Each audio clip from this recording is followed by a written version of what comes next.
History के इससे पहले लेक्चर में हमने बरेज़म ऑस्ट्रेलिया, न्यूजीलैंड और बरेज़म अफ्रीका के नवाबादियत के बारे में हमने तफसीली मालूमात हासिल की थी। आज हमने हिस्ट्री के दूसरे टॉपिक यूरोपीय इस्तिमारियत को आगे बढ़ाते हुए आज के इस लेक्चर में बरेज़म एशिया में जो भी नवाबादियत कायम की गई थी उसका हम थोड़ा सा जायज़ा लेंगे।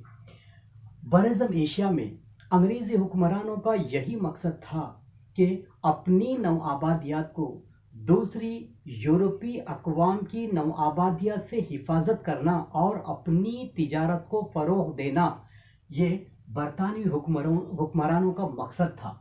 अब हम एशिया में नवआबादियात में सबसे पहले म्यांमार के बारे में हम कुछ मालूमात हासिल करेंगे।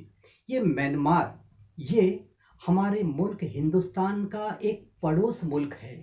ये शुमाल मशरिकी सरहद पर है। इसको यानी म्यांमार को पहले बर्मा के नाम से याद किया जाता था। हर एक इस नाम से वाकिफ़ है और बाद में इसका नाम म्यांमार किया गया। तो म्यांमार में एक शाही ख़ानदान ने अपनी कामयाबी के साथ इस मुल्क को अपनी हुकूमत में ज़म किया और 1813 सन ईस्वी में मणिपुर पर कब्ज़ा किया और 1822 में इसने आसाम पर हमला किया। इसका आसाम पर जो हमला हुआ इससे अंग्रेज चौकन्ने रह गए, यानी अंग्रेज़ों को घबराहट से हो गई। तो फौरन हिंदुस्तान के गवर्नर जनरल लॉर्ड अमहर्स्ट ने इसके खिलाफ म्यांमार के बादशाह के खिलाफ जंग का ऐलान कर दिया।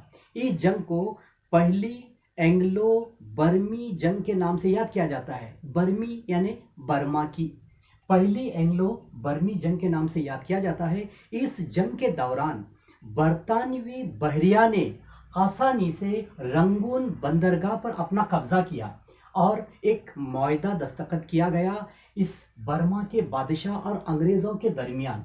इस मुआहदे के तहत मणिपुर जो बर्मा के कब्जे में था, मणिपुर को बर्मा ने अंग्रेज़ों को वापस देना पड़ा, यानी बर्मा अंग्रेज़ों को दिया गया।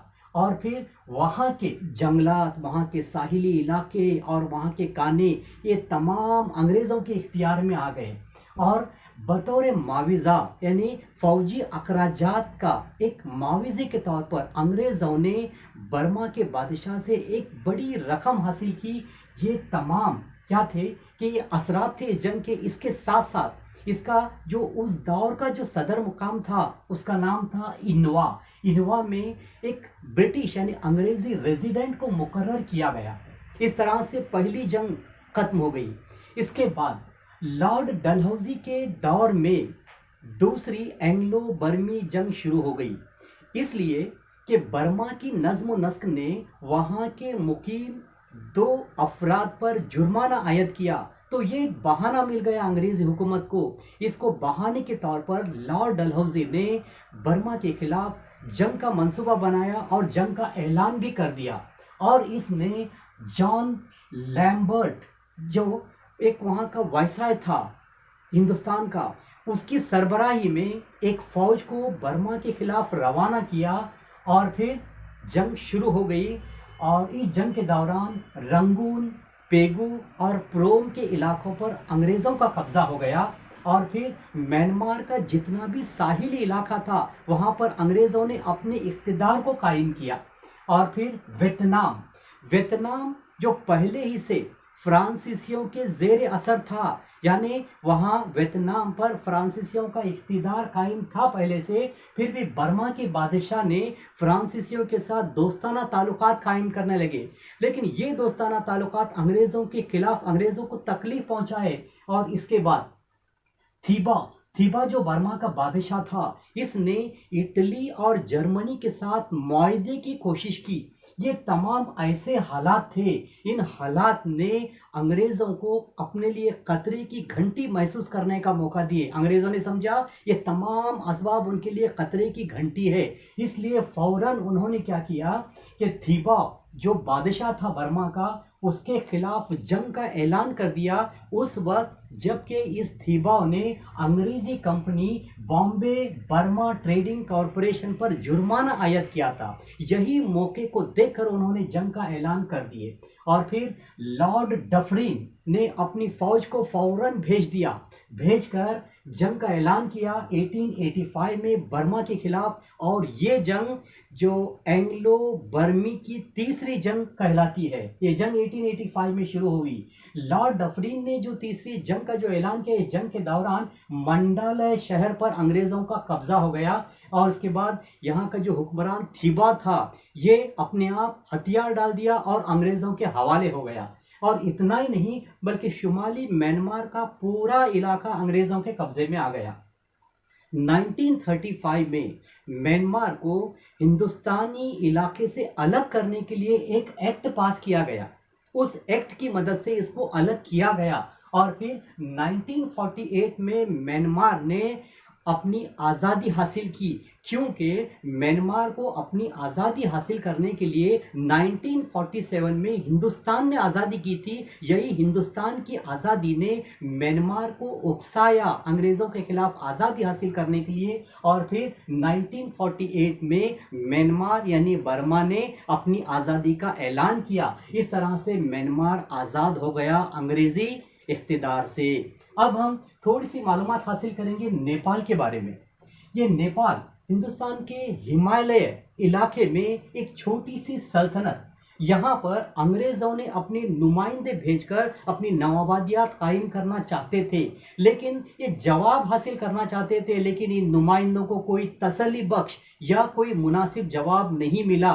तो यही दो जंगें जो एंग्लो नेपाली जंगों के लिए बाइस बन गए, यानी जब जवाब नहीं मिला तो जंग का ऐलान अंग्रेजों ने नेपालियों के खिलाफ कर दिए। लेकिन एक बात थी, इस जंग के दौरान एक खास बात देखी गई कि गोरखा की फौज, जिसमें 10,000 से तकरीबन 12,000 तक फौजी सिपाही थे, जबकि अंग्रेजी फौज इतनी मजबूत थी कि उस फौज के सिपाही 30,000 से जायद थे। अब ये बात तो आम है, आप भी अंदाज़ा लगा सकते हैं कि 30,000 और कहाँ 10,000, तो कौन फतेह हासिल कर सकते हैं? जो बहुत ज़्यादा ताकत और फौज 30,000 की है, इनको फतेह हासिल हो सकती थी। लेकिन इत्तेफाक से ये हो गया कि अंग्रेज़ों ने अपनी 30,000 की फौज के बलबूते पर अंग्रेज़ों ने नेपाल के खिलाफ जंग का ऐलान कर दिया, हमला कर दिया। लेकिन 1896 में नेपालियों ने अंग्रेजी फौज को मायूसी का मोड़ बता दिए, यानी मायूसी पर ले आए, इसलिए कि ऐसा मुकाबला किए इस नेपाली फौजियों ने कि एक मुकाम मुकवानपुर पर पूरी तरह से अंग्रेजी फौज को शिकस्त फाश दे दी।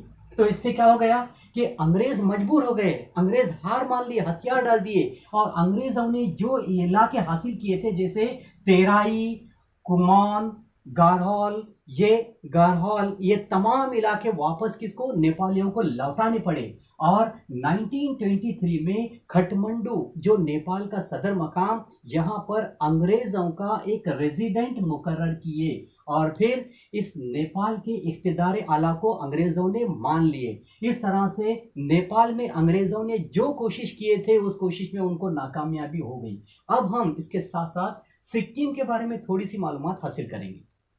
सिक्किम हिंदुस्तान की शुमाली सरहद पर एक छोटी सी एक सल्तनत थी और मकसद ये था अंग्रेज़ों का कि हिंदुस्तान के पड़ोस जितने भी इलाके हैं वहाँ पर अपना कंट्रोल कायम करना और अपना इख्तिदार वहाँ पर तसल्लुत करना, ये अंग्रेज़ों का मकसद था। इस मकसद को मद्देनज़र रखते हुए अंग्रेज़ों ने सिक्किम पर भी हमला करने की कोशिश की। लेकिन ये सिक्किम एक छोटी सी रियासत थी जो घिरी हुई थी, या जिसके अतराफ बंगाल, नेपाल और तिब्बत, ये ममालिक सिक्किम के अतराफ थे। 1885 में सिक्किम के बादशाह ने दार्जिलिंग के अतराफ के इलाके अंग्रेज़ों को सौंप दिए, जिसके बदले में खुफिया तौर पर एक रकम दी गई, किसको, सिक्किम के बादशाह को। लेकिन आगे चलकर लॉर्ड डलहौजी ने, जो हिंदुस्तान का गवर्नर जनरल था, इसने अपने फौज को भेजकर सिक्किम के कुछ दूसरे इलाकों पर भी अपना कब्जा किया, जिससे अंग्रेजी ताजिरों को सिक्किम में तिजारत के लिए रास्ता हमवार हो गया, वो तिजारत कर सकते थे। इसके साथ साथ हिंदुस्तान और तिब्बत पर जो तिजारत हो रही थी, उस तिजारत का टैक्स भी हासिल करने का इख्तियार अंग्रेजों को मिल गया। इसी जरिए से 1886 में तिब्बतियों ने सिक्किम पर हमला करने की कोशिश की, लेकिन अंग्रेजों ने फौरन जवाबी कार्रवाई उसके खिलाफ कर दी और फिर तिब्बतियों को शिकस्त दे दी। और उसके बाद अंग्रेज और चीन के दरमियान एक मुआहदा दस्तखत किया गया। इस मुआहदे के दौरान इस बात को तस्लीम किया गया कि सिक्किम अंग्रेजों के जेरे हिमायत इलाका है, इसलिए ये लोग दार्जिलिंग के चाय के बागात के तहफ़्फ़ुज़ या हिफाजत का यकीन भी दिला सकते थे। अंग्रेजों का कंट्रोल हो गया सिक्किम पर। किस एतबार से? सिक्किम के अंदरूनी नज्म व नस्क और बैरूनी मामलात पर अंग्रेजों का कंट्रोल हो गया। अंग्रेजों की मर्जी से तमाम काम होने लगा। आखिरकार 1975 में एक मजलिस अवाम मुनक्कद की गई। उस मजलिस अवाम में तमाम लोगों ने सिक्किम को हिंदुस्तान की जमहूरियत के साथ शामिल करने के लिए अपनी राय पेश किए, यानी वोट दे दिए कसीर तादाद में। और फिर हिंदुस्तान के फेडरेशन यानी हिंदुस्तानी वफाक के तहत सिक्किम हिंदुस्तान का एक आईनी या दस्तूरी रियासत बन गया। अब हम भूटान के बारे में कुछ मालूमात हासिल करेंगे। ये भूटान हिंदुस्तान का एक पड़ोसी मुल्क था। वॉरेन हेस्टिंग, जो हिंदुस्तान का पहला governor general lord Warren Hasting था, इसने अच्छी तरह से इस मुल्क भूटान के जोग्राफियाई और माशी अहमियत से वाकिफ था। इसलिए इसने क्या किया, इस भूटान मुल्क के साथ अपने दोस्ताना ताल्लुकात जारी रखा। क्यों? अच्छी तरह से जानता था कि वो अपने लिए फायदेमंद है। और फिर क्या हुआ, 1841 में अंग्रेजों ने भूटान के खिलाफ जंग का ऐलान किया। यानी एक जंग हो गई भूटान और अंग्रेजों के दरमियान 1841 में। लेकिन इस जंग का खात्मा एक मुआहदे के तहत हुआ और उस मुआहदे के तहत भूटान ने जो भी इलाके अपने कब्जे में लिए थे, वो तमाम इलाके अंग्रेजों को वापस लौटा दिए। और दूसरा ये था कि दो शरायत को मान लिए। जब दूसरा 1910 का दूसरा मुआहदा हुआ, उस मुआहदे में अंग्रेजों ने इस बात को मान लिया कि भूटान के अंदरूनी जितने भी मामलात हैं उसमें हम दखल अंदाजी नहीं करेंगे। इसके बदले में भूटान ने इस बात को तस्लीम किया कि बैरूनी जितने भी मामलात होंगे उसमें हम अंग्रेजों की रहनुमाई से ही चलेंगे, है ना। अंग्रेजों के बताए हुए उसूलों के तहत हम अपना काम अंजाम देंगे। ये दोनों शरायत अपने तौर पर 1910 के दूसरे मुआहदे में हो गई। 1949 में हिंदुस्तान और भूटान के दरमियान एक मुआहदा दस्तखत किया गया। इस मुआहदे के तहत भूटान के अंदरूनी नज्म नस्क और बैरूनी पॉलिसियों की रहनुमाई और उसकी इस्लाह करने के लिए हिंदुस्तान को एक सलाहकार की हैसियत मिल गई, हासिल हो गई। अब हम तिब्बत के बारे में थोड़ी सी मालूमात हासिल करेंगे कि तिब्बत ये दलाई लामा के जेरे असर था। शायद आप लोग अच्छी तरह जानते हैं, दलाई लामा को नाम सुना होगा आपने। दलाई लामा के जेरे असर था, लेकिन अंग्रेजों का मकसद क्या था? अपनी तिजारत को फरोग देना। वो अपनी तिजारत को फरोग देने के लिए, तिजारत में इजाफा करने के लिए तिब्बत पर भी उन्होंने अपना कंट्रोल या इख्तियार हासिल करना चाहते थे। तो गवर्नर जनरल, हिंदुस्तान का गवर्नर जनरल लॉर्ड कर्जन ने अपनी एक फौज को भेज दिया। कहां पर? सदर मकाम, तिब्बत के सदर मकाम लहासा में अंग्रेजी फौज पहुंच गई। किसके रहनुमाई में? लॉर्ड कर्जन के बताए हुए तरीके, बताए हुए उस मशवरे के तहत ये फौज लहासा में पहुंच गई। 1907 में इंग्लैंड और रूस के दरमियान एक मुआहदा दस्तखत किया गया।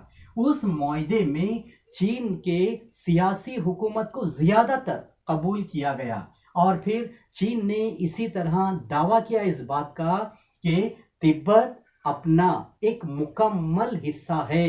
इस तरह से आज हमने इस लेक्चर में यूरोपीय इस्तिमारियत को आगे बढ़ाते हुए बरेज़म एशिया में म्यांमार, नेपाल, सिक्किम, भूटान, तिब्बत जैसे नौ आबादियात है। इन रियासतों में अंग्रेज़ों की नौ आबादियात के बारे में हमने तफसील से मालूमात हासिल किया।